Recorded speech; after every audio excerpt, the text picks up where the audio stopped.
اور ہودج کے اندر خواتین تھیں۔ تو آقا کریم علیہ السلام نے انجشا کو مخاطب ہو کے کہا، انجشا آرام سے، یہ نازک آبگینے ہیں، کہیں ٹوٹ نہ جائیں۔ تو عورتیں نازک آبگینے ہوتی ہیں، ان کے دل چڑیوں کی طرح ہوتے ہیں، اور اللہ نے ان کو حیا کا جو ایک نور عطا کیا ہے، تو یہ ایسی پھول کی پتیاں ہیں جو شبنم کا بوجھ بھی گوارا نہیں کر پاتی، لیکن غلیظ، مکروہ اور گندی نگاہوں کا جب شکار ہوتی ہیں، حیادار لڑکی پر تو اٹھنے والی نظر بوجھ ہے اور وہی اس کے اندر کو توڑ کے رکھ دیتی ہے اور کوئی آوازہ کسے۔ لیکن یہ تقدس معاب مریم سلام اللہ علیہا، گود میں بیٹا ہے، اللہ کی قدرت تھی، شادی ہوئی نہیں، لیکن ایک آزمائش ہے کہ بن باپ کے حضرت عیسیٰ پیدا ہوئے، چونکہ بہت صالحہ تھیں، پارسا تھیں، نیک تھیں، متقیہ تھیں، اور پاکیزہ خاندان کی عالی مرتبت شہزادی تھیں۔ تو جو اوباش قسم کے لوگ ہوتے ہیں انہیں تو موقع چاہیے ہوتا ہے، تو وہ گرد گھیرا ڈال کے ذرا تصور جمائیے کیا مشکل صورتحال ہوگی حضرت سیدہ مریم سلام اللہ علیہا پر، اور پھر اوپر سے تانے، یا اخت ہارون ما کان ابوک امرأ سوء، اے ہارون کی بہن، تمہارا باپ بھی برا نہیں تھا، تمہاری ماں بھی بری نہیں تھی، یہ کیا چاند چڑھایا۔ اب اس مشکل موقع میں حضرت مریم کیا کرتی؟ فاشارت الیہ، حضرت عیسیٰ جو پالنے میں تھے، آغوش میں تھے، پنگھوڑے میں تھے، ان کی طرف اشارہ کیا۔ مجھے پوچھتے ہو کہ بن باپ کے بچہ کہاں سے آ گیا، اس بچے سے ہی پوچھ لو بن باپ کے کیسے آ گئے ہو۔ اللہ اکبر۔ تو یہاں یہ بھی سمجھ آئی، اوکھا ویلا بن جائے تو پیغمبروں کی طرف اشارے کیے جاتے ہیں۔ دعا کرو اوکھے ویلے گنبد خضرا کی طرف دیکھنا اللہ نصیب کرے۔ غم ہستی سے رہا ہونے کا چارہ مانگو، مانگنے والوں گنبد خضرا کا سہارا مانگو۔ اور کیا کسی نے کہا تھا، مرنے کی طرف دیکھ نہ جینے کی طرف دیکھ، جب چوٹ پڑے دل پہ مدینے کی طرف دیکھ۔ فاشارت الیہ، اشارہ کیا۔ تو پالنے میں تھے حضرت عیسیٰ علیہ السلام، انہوں نے اپنے اوپر جو کمبل اوڑا ہوا تھا اس کو ہٹایا، اپنا مبارک ننھا سا معصوم سا ہاتھ اپنے یوں زانوں پہ رکھا، اور ان کافروں کی، یہودیوں کی آنکھوں میں آنکھیں ڈال کر اللہ کے پیغمبر نے خطاب کیا کہ پوچھتے ہو کہ یہ بچہ کہاں سے آیا، سن لو، انی عبد اللہ آتانی الکتاب وجعلنی نبیا، میں اللہ کا بندہ ہوں، اللہ نے مجھے کتاب بھی دی ہے، نبی بھی بنایا ہے۔ چلتی ہوئی گلی میں کسی لڑکی کو گھور کے دیکھنے سے اس کی طبیعت کے اندر جو تنفر پیدا ہوتا ہے، غصہ پیدا ہوتا ہے، اس کی غیرت کو جو ایک کچوکا لگتا ہے، اگر وہ عصمت معاب اور حیا کی پیکر ہے تو یہ چیزیں اس کے لیے بہت زیادہ اذیت کا سبب ہوتی ہیں۔ جب گلی سے گزرتا ہوا کوئی اوباش لڑکا اپنی ناپاک نظروں سے کسی پردہ دار خاتون کی طرف نظر اٹھا کر کے بھی دیکھتا ہے۔ آج کی تاریخ میں اگر ہم دیکھیں تو نظروں میں پاکیزگی تقریباً ختم ہو گئی ہے، حیا کا جنازہ اٹھ چکا ہے۔ نوجوانہ چوں زنا مشغول تن، از حیا بیگانہ پیرانے کہن، اقبال نے کہا تھا کہ جوان تو جوان رہے، بوڑھوں کی نظروں سے بھی حیا اٹھ گیا ہے۔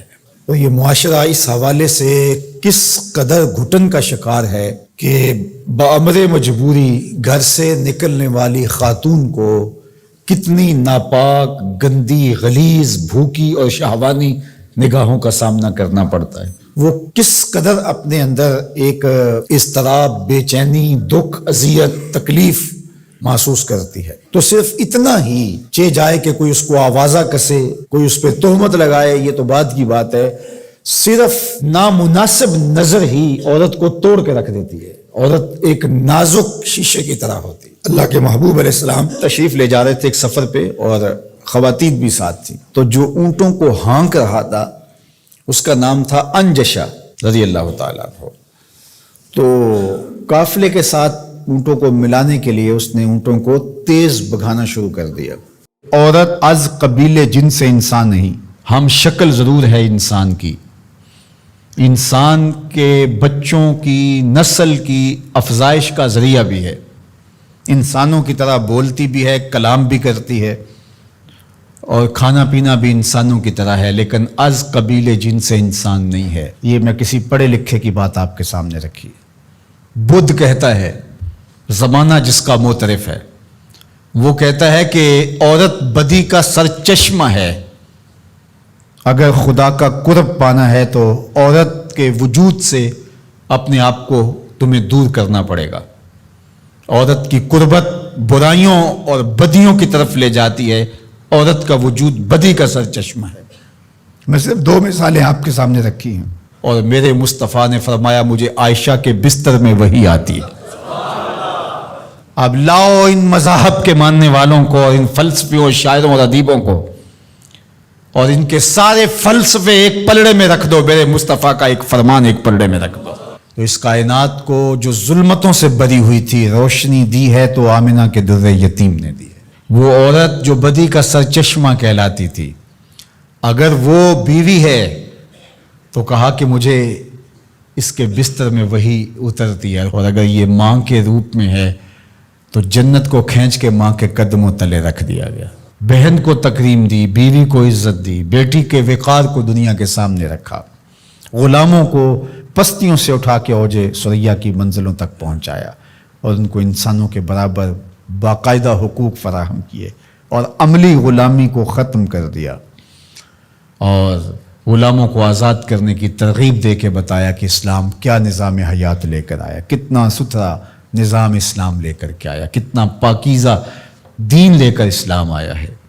یتیموں کو، بیواؤں کو، اراملہ کو، مساکین کو، کثیر العیال لوگوں کو، غربا کو کس طرح ان کی عزت نفس کے ساتھ ان کو آگے بڑھایا اور زندگی میں آگے بڑھنے کے موقع فراہم کیے۔ یہ اسلام ہے، اور اسلام کے دم سے ہی یہ نور، روشنی اور اجالے پھوٹتے ہیں۔ اللہ جل شانہ ہمیں اس موسم رحمت کی برکت نصیب فرمائے۔ اس لیے کثرت سے درود و سلام کی محافل کا انعقاد کیجیے اپنے گھروں کے اندر، روزانہ کی بنیاد پہ۔ فجر کے بعد کا وقت رکھ لیں، یا مغرب کے بعد کا، یا عشاء کے بعد کا، اپنے بچوں کے ساتھ بیٹھ کے روزانہ کی بنیاد پہ درود و سلام کی محافل کا انعقاد کریں۔ مسجدوں میں، محلوں میں، فیکٹریوں میں، جہاں جہاں ہیں، حضور کے نام کی مجالس کا انعقاد کریں، درود کی محافل کا انعقاد کریں، حضور کی سیرت کی محافل کا انعقاد کریں، زمانے کو حضور کی سیرت بتائیں۔ یہ موسم ایسا ہے کہ دلوں کا رجحان ہے، تو اس سے بھرپور فائدہ حاصل کریں، اور بتائیں کہ صاحب میلاد کی سیرت با کمال کے رنگ کیا تھے، اور پھر اس کو اپنے اندر اتارنے کی عملاً کوشش کریں، تاکہ حضور کے ساتھ محبت اصل روپ کے اندر ہمارے سامنے آئے، کہ جس سے پیار کرتے ہیں اس کی عملی زندگی کو کس طرح ہم اپنے اندر اتار کر کے اپنی زندگی کو تبدیل کرتے ہیں۔ میں نے سنا ہے کہ جو اللہ کے بندے ہیں وہ تو دشمنوں کا دل بھی نہیں دکھاتے۔